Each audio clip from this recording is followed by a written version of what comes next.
Their first match versus Netherlands and Pakistan has ended up at 286 यानी 287 का target दिया है नेदरलैंड्स के लिए। बनी गया अच्छा खासा टारगेट लाला। देखिए सवेरे जिस हिसाब से हमने स्टार्ट किया था मैच को और ये पिच था ही सबर वाला। मेरे मुंह से अजीब सा लगेगा सबर वाला, लेकिन फिर मैं भी कहना चाह रही थी फिर भी क्योंकि मैं जेन्युइन बैट्समैनों की बात कर रहा हूँ, अपनी बात ही कर रहा। तो ये इस पिच पे अगर आपने देखा हो कि ओवर्स जितने होते जा रहे हैं उतने ही पिच मजेदार होते जा रहा है। अच्छा, जिन्होंने जैसे रिजवान और अगर उसकी बात करें सऊद की, देखिए वो तो आउटस्टैंडिंग इनिंग खेली है। उस सिचुएशन के अंदर इस तरह की इनिंग की जरूरत एंड देन खेल जाना, तो मेरे ख्याल में उन दोनों के लिए तो मैं तालियां बजाऊंगा। और फिर साथ साथ में आखिर में नवाज, शादाब, शाहीन, तो वो छोटी छोटी कंट्रीब्यूशन बना के 280, अभी भी एक ओवर पहले आउट हो गए। अगर ये ओवर भी खेलते तो 95 प्लस हो जाते, 300 ऑलमोस्ट करीब करीब था। तो अच्छा किया। इशू जो आ रहा है वो शुरू में आ रहा है। शुरू के जो इशू है उसको कैसे सॉर्ट आउट करना चाहिए। आज की बॉलिंग तो चलो ठीक है, लेकिन नेक्स्ट जो बड़ी टीमें आएंगी उनके खिलाफ जवाब में खेलना पड़ेगा, क्योंकि हम एक्सपेक्टेशन और अच्छा स्टार्ट हम उन्हीं ओपनर्स और नंबर 3 से चाहते हैं कि ऊपर के स्टार्ट अच्छा हो। लेकिन थोड़ी सी फिक्र की बात है, लेकिन इंशाल्लाह बात हुई, इंशाल्लाह और माशाल्लाह पे बात है। इंशाल्लाह के कोशिश करेंगे, लड़के अच्छा करेंगे। मुशी भाई, सऊद और रिजवान 114 पे 120 की पार्टनरशिप रही। वो कहते हैं ना, जो ट्रिकल इफेक्ट आता है, जो हमारे यहाँ बड़ा होता है कि जी डोमिनो इफेक्ट आता है, और उसको रोकना, वहाँ पे उसको होल्ड करना और होल्ड करके रन्स बनाना, एक बहुत इंपॉर्टेंट पार्टनरशिप थी इन दोनों की यहाँ पे। बिस्मिल्लाहिर्रहमानिर्रहीम। जैसे शाहिद ने कहा ना सबर, मेरी तरफ से एक सबर का लफ्ज़ कहते हुए अजीब सा लग रहा है, मगर इसके सबर में मीन्स है। जिस बंदे को सबर की वैल्यू का पता चलता है ना, वो सऊद शकील ने आज दिखाया कि उसने अपनी क्रिकेट को बिल्कुल उसने तहम्मुल मिजाजी से खेला है। जो उसकी स्ट्रेंथ थी उसके ऊपर रहा है। रिजवान ने आते ही अटैक कर दिया, स्वीप मार के उसकी लाइन को चेंज कर दिया।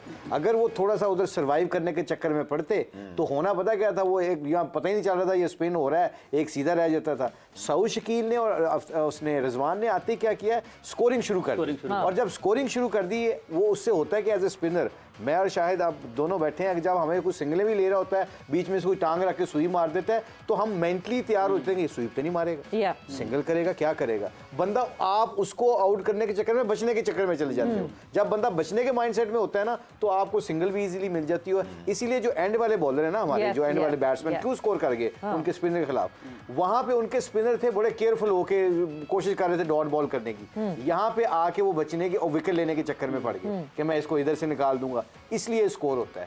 ये जो जी नहीं आप कुछ कह रहे थे, आप कह रहे थे हचकोले खा रहे हैं। नहीं अच्छा चले ऐड करते हैं, आप रुके यहाँ। तो साउथ की जो विकेट है उसमें क्या हुआ ऐसा, जब हम मैच देख रहे तो आपने कहा था कि साउथ आउट होने लगा। यार मेरी वजह से राज की बात है,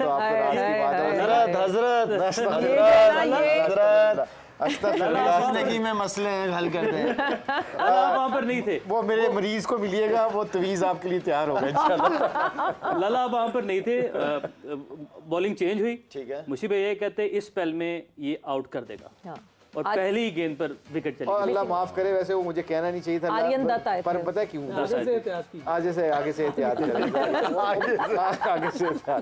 वो पता क्या, वो 6 ओवर जो उसने बाबर को किए थे ना, और जो नए बॉल फखर को किया था और इमाम को किया था, उसकी जो लाइन लेंथ थी ना वो बड़ी डिफिकल्ट थी। उससे 3 ओवर पहले सऊद शकील इतनी शॉटें मार रहा था, इतनी शॉटें मार रहा था, ऑफ स्टंप से जाके खेल पॉजिटिव रहा था। मगर ऐसे मौके के ऊपर रिजवान को चाहिए था कि सऊद शकील को कहता है बहुत ओवर पड़े हैं, अभी तुम थोड़ा सा ना चांस लेना, अपने तरीके से लो, हर बॉल पे चांस ही लिया जाता है। जैसे हैरी ब्रुक्स ने कल क्या किया की विकेट की आप जिस तरह बात कर रहे हैं, वो अब देखें ना, ये वाला पहला बॉल उसने किया है, अपने सेकंड स्पेल थर्ड स्पेल में आके पहला बॉल किया है और अच्छी लाइन पे गिरा हुआ था, ऑफ स्पिनर है, तो you just try to tell give a single to Rizwan, और रिजवान को सिंगल देके करते तो ये देखें ना, अब ये है ना, ये अब ये रिजवान इसके ऊपर चांस ले सकता है। ऑफ स्पिनर के खिलाफ राइट हैंडेड बैट्समैन चांस ले, और लेफ्ट हैंडेड जो बैट्समैन है अगर दूसरे बॉलर आते हैं उनके ऊपर चांस लेते हैं, अगर इन्होंने पॉजिटिव खेलना है। सो आपने सेम टाइम अग्रेसिव क्रिकेट भी खेलनी है पर स्मार्ट क्रिकेट भी खेलनी है। बिल्कुल 51 बॉलों पे 68 रन, मतलब यूसुफ बाद में शायद कह रहा था, अभी आप तो थे नहीं, तो यूसुफ कह रहा था कि यार ये देखो कितना खूबसूरत, हर तरफ से इसने शॉटें मारी, बिल्कुल ये तो सीधी शॉटें भी मारी है, कट भी मारी है, पुट्ठी सुई भी मारी है, you know he played very brave. बिल्कुल इस इनिंग पे हम और डिटेल में सऊद शकील की इनिंग पे बात करेंगे। Inning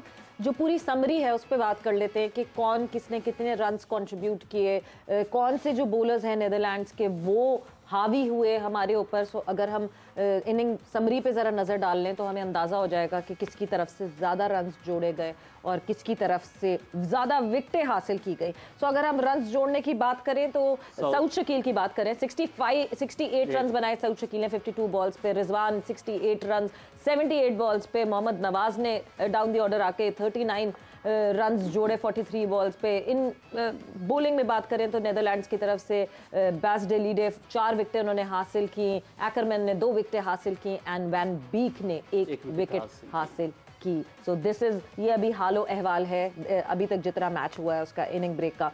but Yusuf, coming towards you, जब हम सऊद शकील की बात कर रहे हैं, हम लोग सारे बैठ के साथ मैच खेल रहे थे, क्या डिफरेंट किया सऊद शकील ने? हम अपने टॉप ऑर्डर की बात करें उसके हिसाब से, what difference was he doing? बिस्मिल्लाहिर्रहमानिर्रहीम।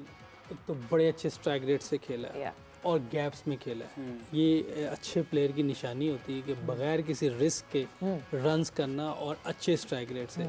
उसके बाद सारी शॉट्स हैं अगेंस्ट स्पिन, और इवन अगर आप देखें फास्ट बॉलर पे भी जो उसने अगर कुछ शॉट्स खेली हैं तो वो नज़र आ रहा था कमांडिंग पोजीशन में।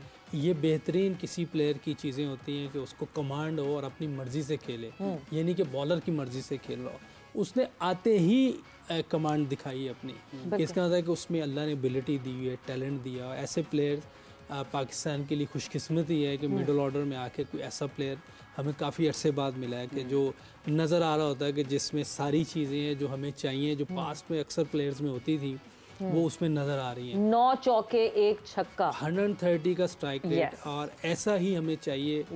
बल्कि कोई भी टीम अगर जीतना चाहती है, जैसे कल भी आप देखें न्यूजीलैंड के दोनों प्लेयर्स ने 120 के ऊपर स्ट्राइक रेट पे रन्स किए हैं चेस करते हुए। तो जो टीमें इस तरह चलेंगी उनको बहुत फ़ायदा होगा। हाँ, थोड़ा सा शुरू में जिस तरह बॉल ग्रिप, और वहाँ नहीं कोई कह रहा कि इतने स्ट्राइक रेट से खेले, वहाँ स्मार्ट क्रिकेट, जैसे मुशी भाई कह रहे हैं कि वहाँ स्मार्ट बनना है हमने, कि यार थोड़ा सा है इधर हम 80-90 के स्ट्राइक रेट से भी खेलें, स्ट्राइक रोटेट करते रहे, लेकिन जैसे ही नज़र आया कि हाँ अब सेटल हो गई है विकेट, उधर तेज़ होना है, उधर आपने स्ट्राइक रेट ऊपर लेके जाना है ताकि पीछे जो लोग बैठे हैं उनके लिए आसानी हो जाए। जैसे इसने इनिंग ये शुरू की है, रिजवान ने आते ही खेली है स्वीप शॉट इधर, लेकिन जब इसने आगे खेला है ना वो ऐसे लग रहा था कि बहुत इजी हो गया। But was that lack of experience? मैं लाला आपकी तरफ आऊंगी, जो सऊद ने, अभी हमने सऊद की विकेट भी देखी कि एक बॉलर अब आया है जिसको अभी तक सऊद ने फेस नहीं किया था, सऊद ने नहीं खेला था अभी तक दत्त को, और एक बॉलर अब आपके पास आया है, अपने एक अगला स्पेल शुरू कर रहा है, और आपने आते ही उसको अंडरस्टैंड किए बगैर आपने उसकी पहली विकेट पे चार्ज करने की कोशिश की या चांस लेने की कोशिश की। ये क्या इनएक्सपीरियंस है अभी? बिकॉज सऊद ने अभी तक इतना इंटरनेशनल खेला है। अभी तो बहुत गलतियां करनी है उसने, ये तो कुछ भी नहीं है। एक कभी कभार ऐसा भी होता है कि आप अच्छे रन गैप्स बन रहे हो, हर बॉलर को आप इजीली मैनेज कर रहे हो, स्ट्राइक रेट भी माशाल्लाह से बहुत अच्छा था उसका, तो कभी कभार हो जाता है कि आप जो है ना उसमें सोच से ज्यादा आप अपने उस फ्लो में होते हो, आप फ्लो में होते हो, उसमें आपसे गलती हो जाती है। वो मारने स्विप ही गया था, अच्छा वो बॉल थोड़ा सा आगे हो गया जिसकी वजह से उसने का बैट ना यूं ही चला गया, तो वो खड़ी हो गई बॉल। हो जाता है, गलतियां होती हैं, लेकिन असल चीज ये देखनी चाहिए कि किस पोजीशन से वो लड़का कहां से कहां आपको लेके आ गया। तो सबसे इंपॉर्टेंट चीज ये, गलतियां तो करते रहेंगे, सारी जिंदगी गलतियां होती रहेंगी। और सबसे इंपॉर्टेंट चीज जो है ना, ये आपको पता है जब जिस बॉल पे उसने छक्का मारा है उससे पहले चौका मार के उसने क्या किया? He knew that के 4 fielders वाले ने circle, so he went to the umpire. उसने अंपायर को कहा 4 देखे फील्डर अंदर है, awareness, he was connecting with the game। जब आप गेम के अंदर होते हो ना, ये छोटी छोटी चीजें आपको नजर आती हैं। जब आप कंफ्यूज होते हो और आपका कॉन्फिडेंस लेवल ऐसा नहीं होता है, जैसे शायद ने कहा ना गलतियां करेगा, पर जिसकी टेक्निक अच्छी होती है, गेम के अंदर हो, गेम की अवेयरनेस हो, उसके अंदर टेक्निक अच्छी हो, गेम अवेयरनेस हो, फिर ऐसे बंदों की गलतियां कम होती हैं, they become a very good talented player, और फ्री हिट नाम बनता है इनका। और फ्री हिट का उसने फायदा भी उठाया, उस पर उसने छक्का भी मारा, एक बड़ी जबरदस्त इनिंग खेली साउथ ने। गलतियों की बात करें तो किस खिलाड़ी ने कहां पर सवेरा क्या गलतियां की? मैं चाहता हूं कि हम विकेट्स जिस तरह पाकिस्तान की गिरी, हम पूरे 50 ओवर्स नहीं खेल सके, तो जिस अंदाज में विकेट्स गिरी हम नाज़रीन को वो दिखाते हैं, फिर उस पर बात करते हैं।